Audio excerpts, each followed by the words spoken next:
Hi, welcome to day 6. I'm glad that you're continuing to follow this.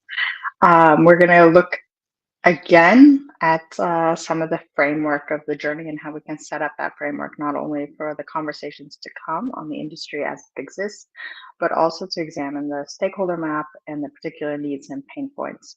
And I think that it's helpful to continue visiting some of the ideas and thoughts in Tim Brown's book, Change by Design. Um, he had this really great kind of explanation in there about the transformation of business's usual culture into one that's focused on innovation and driven by design.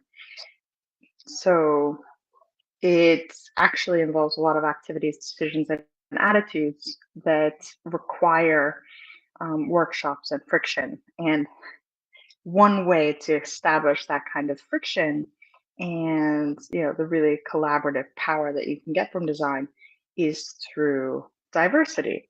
And that's really about creating the right environment for innovation, specifically human centered innovation and workflows. And in order to do that, you have to have teams that don't agree. And as a manager, that can be really challenging because there is friction there. And if you're not careful, you can end up with something that's more personal conflict versus task conflict. It's not that they don't agree about the questions and the work that's being approached, it's that they don't agree with each other and they fundamentally dislike each other in some way. So you have to make sure that the conflict stays productive.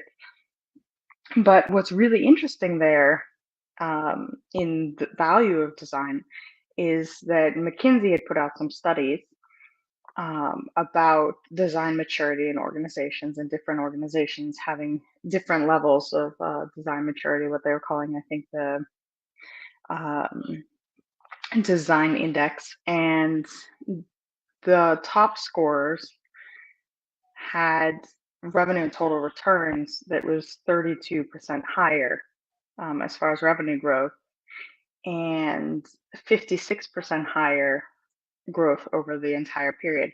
So that was quite interesting.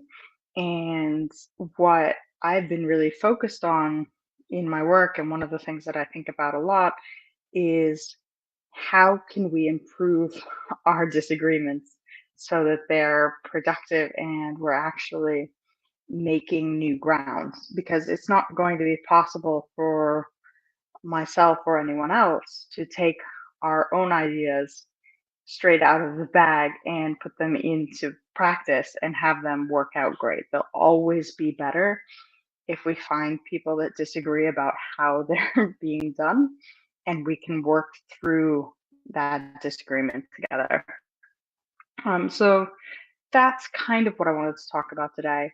That, as we're approaching this journey, that I make sure that I'm also taking other views on board. It's not the me show, although it is me talking quite a lot and writing quite a lot. It's how can we or how might we make this industry better together? And the only way we can do that is if we have conversations that are maybe not quite comfortable, maybe that there's going to be disagreements that come up. I know that everyone doesn't agree with me, and I don't think that they should. And I don't agree with everyone else out there, but somewhere there's going to be a refinement of these ideas because we disagree. And I think that that's very valuable. And that's what I wanted to leave you with today on day 6. And we'll talk soon.